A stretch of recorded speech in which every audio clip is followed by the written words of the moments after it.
Hi, welcome to our review of Strange New Worlds, and we're on episode 5, Spock Amok. I'm joined again by the Nerdiest Prime crew, Namir Ahmed. Hello. And Alan O'Neill. Hello out there. And I am Luckas Cardona-Morisset, and we're here to discuss this week's episode. You have a relationship opportunity. A Vulcan soul sharing. We can truly understand each other. This is coming dangerously close to hijinks. Who doesn't love hijinks? What did you guys think of this episode? Let's start with Alan. I like this one. I like again that they're experimenting with different tones and a lot of the humor landed for me with this one. So I was pleasantly surprised because I wasn't sure if this was going to be a dud or not.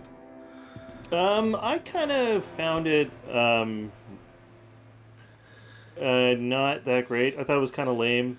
There were parts that I did like about it, but I kind of, they did that whole like body switching trope, and usually that doesn't come in until sweeps or like the third season, but they just got it out of the way pretty quickly, and they didn't even do it right, which really bothered me. But there were some things that were, you can tell that the actors are getting comfortable, and we can talk about this a little bit more, but I kind of, it's like middle of the road for me. Namir, would you like a smoke and a pancake? Would I like this? What? I don't understand any of these references. What are we talking about? A cigarette and a flapjack? No? Well, there's no pleasing you then. Are we missing a reference here? I feel like we must be missing some sort of reference. I never watched The Godfather. That's what it is. Flapjack and a cigarette? All right. Sugar and a waffle? No. Pipe and a crepe? No. Bong and a blintz? No. Oh, well, then there is no pleasing you. So you're basically roundabout saying that there's no pleasing Namir? He was pleased last week. That's only 6 things. There are other things that I like, apart from those 6 things that you offered me. What about like a chocolate bar in a video game or something? Come on, you can be more creative. I liked the episode. I thought it was the weirdest episode of Star Trek I've seen, and at the same time, its tone was very even and calculated. It was like, we're doing the funny episode, and down to the music and all the beats. But it was a lot of fun, and I enjoyed the episode. I know it was a funny episode, but most of it wasn't funny, right? Most of it was kind of like, they're trying. Oh, look at them. They're trying. But was it fun? I don't know what that means. What do you mean? Did you wish it was over, or did you have a good time? Oh, that's a really good question. Can it be both at the same time? See, when I watched this show, I was like, I don't want it to be over. I'm like, I'm having a good time. I like the beginning. I really like the throwback to Amok time. My favorite shot in that episode is that really the really wide shot when they're crossing the bridge to the little circular fighty zone in the middle in the TOS episode. Is that what they call it? The fighty zone? I'm pretty sure. T'Pau come out there and said, "Welcome to the fighty zone. You will fighty for my love and my hand." Calafi in the fighty zone. Yeah, I'm pretty sure that's canon.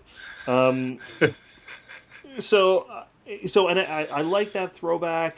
It's kind of predictable. You're like, as soon as he turned human, you're like, oh, he's gonna fight himself, because they do that in this show. Everything's super on the nose, but it was okay. I didn't mind that so much. And I liked like a lot of the little moments between number 1 and La'an. I thought their dynamic is kind of gelling a little bit. So everything else around the main story I was fine with. But I really didn't like the way that they did T'Pring and Spock. First of all, I still have a problem with them being a couple, right? So obviously that's not canon in any way, right? This is just like a made-up relationship, and now they're doing it because they want to make this weird love triangle between Spock and T'Pring and Nurse Chapel, and that really always bothers me because it's such a cliche. So that central thing, I had a lot of issues with. Oh, that's it. You're done now. Okay. Well, I could keep going, but I want to give somebody else a turn. He just kept talking in one long incredibly unbroken sentence, moving from topic to topic so that no one had a chance to interrupt. It was really quite hypnotic. Don't be hostile to me because I have opinions. You go ahead, Alan. Yeah, when I heard it was going to be a T'Pring and Spock body swap episode, I was like, two Vulcans body swapping. I'm like, the one that comes up to mind for me is Body and Soul in Star Trek Voyager, where the Doctor in 7 to 9, or the Doctor's program takes over 7 to 9's Borg implants, and Jerry Ryan did a fantastic job playing, Bob Picardo's Doctor character. And and when you can see the actors latching on to the style of the one that they're imitating, and then it comes through so clearly, it's always a treat. And this one, I mean, again, we don't know these, especially T'Pring, we don't know these characters well enough to truly appreciate the performances between the two actors trying to play each other.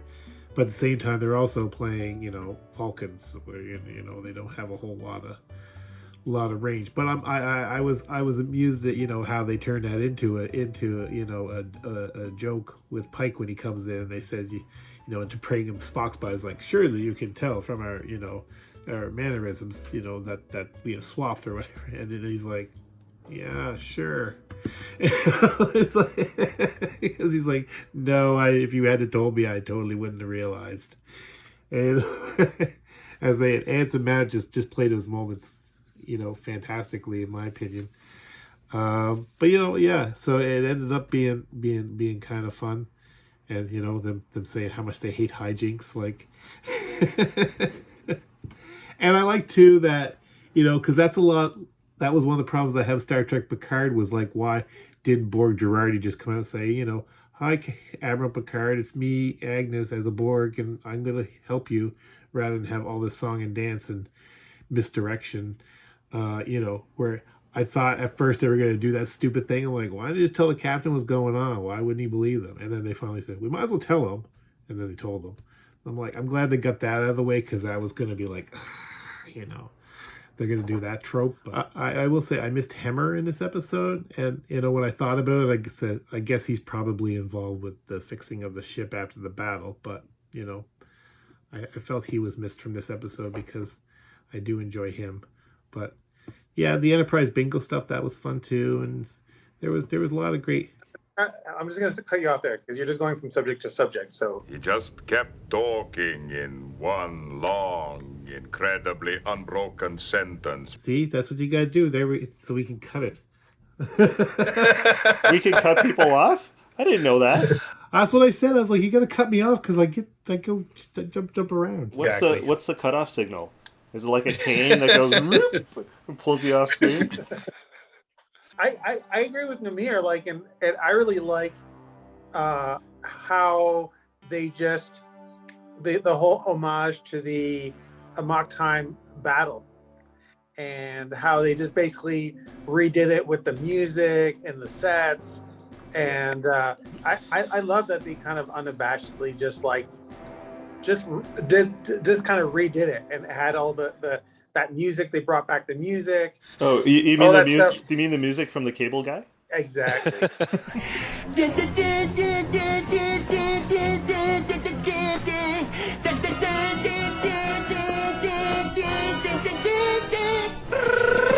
I even like that they did the long shot, with like the stunt guys wrestling. I'm like, this is like shot for shot, like from the original. I'm like, it was great. I mean, I didn't know anything about the episode. I didn't know what the episode was going to be about, so I was surprised that it was a body swap episode. But that was almost just like one part, and then there were all these other little parts, and I found them kind of amusing and fun to watch. Yeah, I mean, I understand that, and it was there were parts of it that I really liked. I liked the negotiation that Pike was having with the Tellarites. What are they called again? The Rognovians or something like that. Rogovians. I liked that. I thought that was great. I thought that was a good kind of driver for an episode. But what I didn't like the Spock and T'Pring kind of body swap that they did, because they weren't really different, right? Like, and it's funny, and Pike makes a joke about it to acknowledge it, but what's the point, right? Like, why bother doing that? The whole point of episodes like that is so that it's comedic because you're in somebody else's shoes and you're living their life and kind of going through all of their foibles and understanding them as a person, right? And so when you switch back again, you're like, oh, I have this whole new perspective on the person whose body I inhabited, but that never happened. Well, I just realized as you said that's the whole theme of the episode. The whole theme of the episode is a person putting themselves in somebody else's shoes, because that's what's happening in the negotiation.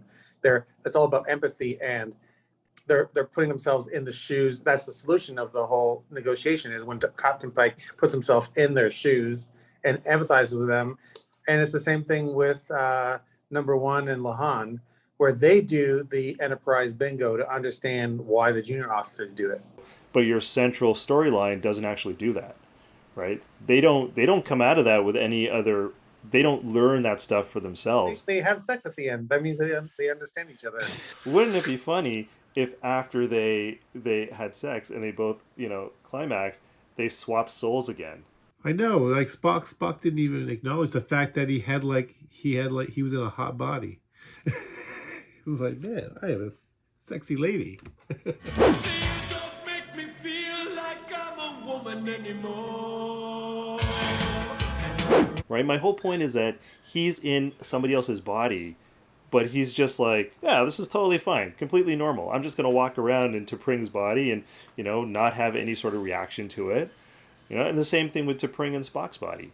She didn't understand his dedication to Pike and the Enterprise, and his dedication to Starfleet. But she didn't learn that for herself, right? Pike had to tell her that.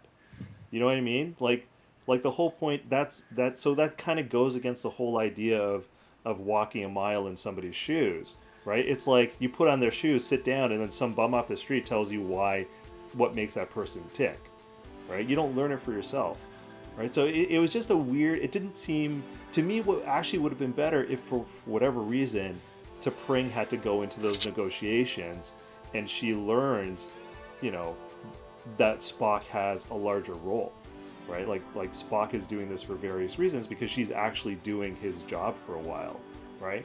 They didn't need to do a soul swap. It just seemed really silly to me.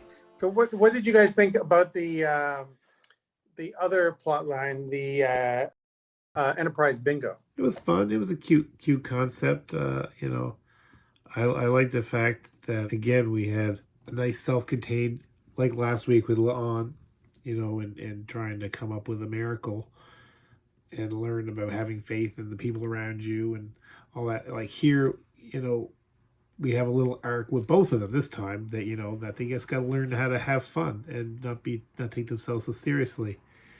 And, and it makes them, again, like you said earlier, relate to the junior officers, lower decks crew, more, and maybe not be such a killjoy in the future.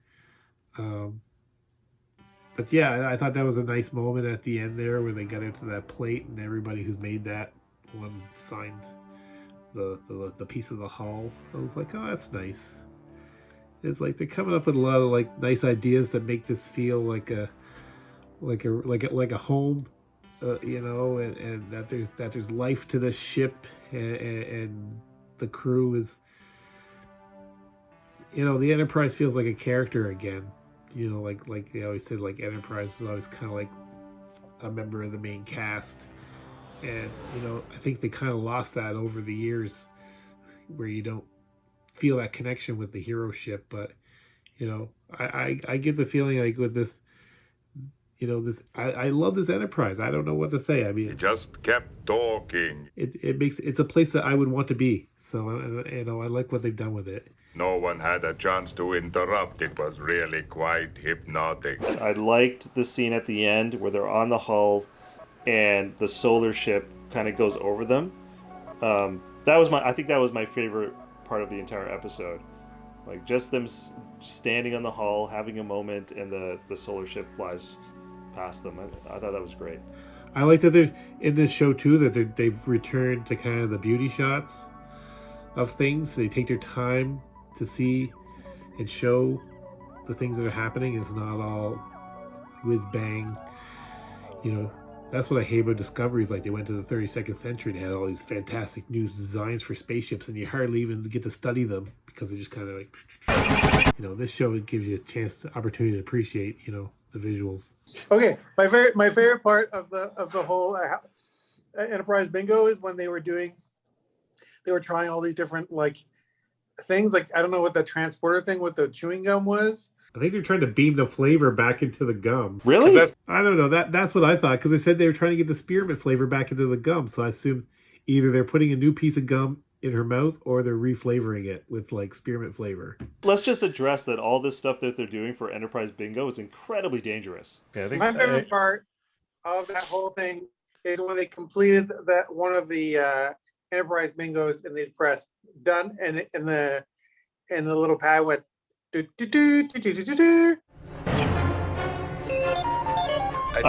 did not notice. It made a sound. It made like a positive like do sound.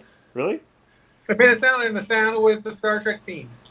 At the start, the sound was the Star Trek theme. It was amazing. Really? It was like this whole meta, like fourth wall, like. I missed that. Oh, that's funny. I'm gonna have to watch it again. I can't believe you guys didn't pick that up. That was amazing. So, how did you guys feel about how they resolved the negotiations with the aliens of the week? Loved it. That was a great way to wrap it up, and it was very Star Trek. Like when I watched that, I'm like, this is very Star Trek. Yeah, I agree. I like it. I love that Pike's a straight shooter. Everything he says is so sincere. But yeah, I appreciated what he did in the negotiations, because everybody looked around him like he was sabotaging things, but then he ended up actually winning the day, and they made some new friends. Yeah, I thought that was great. I mean, from a practical point of view, it doesn't make any sense because he's basically laid out all of the good reasons why they shouldn't join, and they still kind of join because they're like, oh, he gets us, warm fuzzy feelings. But from a practical perspective, they probably shouldn't have done it. But whatever. It's fine. It was a good moment for him. I like Captain Admiral April. I think he's kind of an interesting character. I'm always afraid of sounding really condescending towards Namir. But Namir, do you know who Robert April is? Do I know who Robert April is? You mean the previous captain of the Enterprise, whose number one was Pike? Is that who you're talking about? That Robert April, who was first introduced in the animated series? I'm Captain April, Mr. Spock. Robert, we are the only adults on the bridge. They're all teenagers and children. When Roddenberry wrote the first draft of the Star Trek series treatment, the ship was the USS Yorktown, and the captain was Robert April. And then eventually Robert April became Captain Christopher Pike and the first pilot. So it was a thing that was sort of a background element that became canon, and like as you say, in the animated series. And then as a side note, when they showed a picture of Robert April, it was a picture of Gene Roddenberry. I have not forgotten that during our last time together, it was your duty that interrupted us. Specifically T'Pring and Spock and their relationship, and how in the original series they didn't have a relationship until they kind of met in Amok time, right? But this really just kind of gets rid of that whole thing, because they want to make a love triangle between Spock, T'Pring, and Nurse Chapel, which I think is garbage. I really dislike that they're doing that. But Nurse Chapel was attracted to Spock in the original show. It tracks. But they weren't attracted to each other. Everybody wasn't all attracted to each other at the same time, right? That's what a love triangle is. Spock never really had to choose between T'Pring and Nurse Chapel. Yeah, but Spock isn't interested in Nurse Chapel at all. She's just interested in him, and he's kind of oblivious. Well, I don't know if he's oblivious, but he's just not interested. In this show, they're not going to do it that way. Spock eventually is going to know that Nurse Chapel is into him, right? And then he's going to be divided because he's like, oh, I'm also attracted to Nurse Chapel, but I am betrothed to T'Pring. What am I going to do? I would like to think that that's not going to happen, because that makes no sense. You know where this is going, eh? This is T'Pring is going to have a fight to the death with Nurse Chapel. Oh, maybe. That could be it. The whole thing here is obviously they're just setting up all this animosity is building between Spock and T'Pring, and their resentment is just going to lead into the TOS episode, you know, where she was like cheating on him the whole time with Stan in Amok Time. You know, Stan was there and Spock wasn't. So, you know, that's what's going to happen. He's just driving her into the arms of another Vulcan. But I liked Amok Time because it was an arranged marriage with two people who didn't really know each other, and T'Pring had a whole, you know, you relate to Spock because you're like, oh, Spock is being forced to be in this marriage, but it turns out that T'Pring is the same way, right? It turned out that T'Pring actually loves somebody else as well, right? So they can't do it that way, right? Because they've established that they have this relationship already that's very much like a marriage in a lot of ways, right? Or they're definitely engaged, right? Like they're engaged. They're like, you know, in a meaningful relationship. So they can't really set it up in the same way. Indeed. Fair enough. Oh my god. Did you both just agree with me? That's amazing. I think we should stop now. No, I just said all I had to say. Okay, let's start doing our ratings. I enjoyed this one a lot. Again, I do feel like out of all the episodes we've seen so far, that probably the pilot was like the weakest one so far. And I mean, I like that, but you know, I think like Namir said, the show's hitting its stride. So I'd like to give this one a 7. Whereas, like, it's not as good as some of the ones that I've seen already, but I still had a really good time. So I'm going to give this one a 7 out of 10. What did you give the last one? Did you give the last one a 7? I think I gave the last one a 9. Oh, I gave the last one a 7. Oh, I don't know what your rating system is. I was like, this show hasn't disappointed me enough to give it anything less than a 7 so far. Okay, well, I'm gonna give it a 5 because I think it is the stuff that I really liked was balanced out by the stuff that I really didn't like. So I liked exactly half the episode, and then the other half I did not care for. So 5 right down the middle. I give this episode, I think, a solid 7. I enjoyed everything about the episode. I had a good time. It didn't blow me out of the water, or it didn't blow my mind. So I'm getting my metaphors mixed up.